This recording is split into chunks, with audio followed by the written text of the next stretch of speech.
In this video, we will be unboxing your Samsung ProTV LED display. Place your TV on a solid surface. Open the box at the top. Be sure to remove all materials, including the book, the accessories bag that includes the power cord, the remote, and the batteries, and remove the 2 feet that will be installed onto the bottom of the television.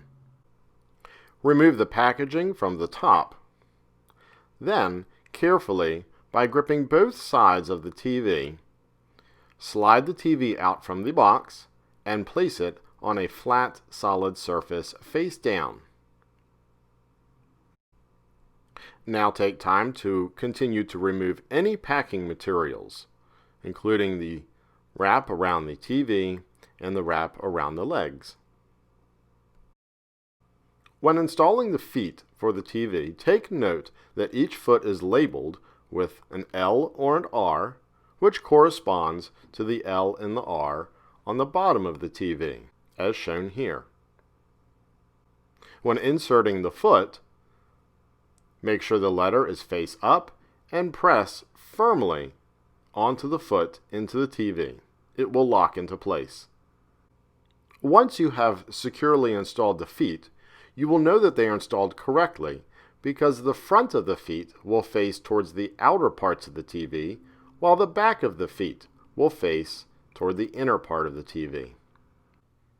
Continue removing any packing materials, including the yellow sticker on the top right and the clear stickers on the bottom of the TV.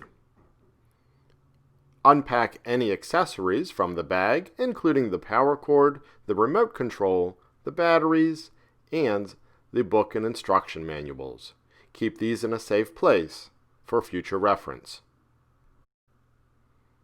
In the remote control, you'll need to install the batteries by removing the back cover from the remote, install the batteries as diagrammed, and replace the cover. On the back right of the TV, you will need to insert the power cord. Do this by pressing firmly. It will lock into place. With your display plugged in, press the red power button on the top left of the remote. This will turn on your display. It will take it a few seconds to begin the initial setup process.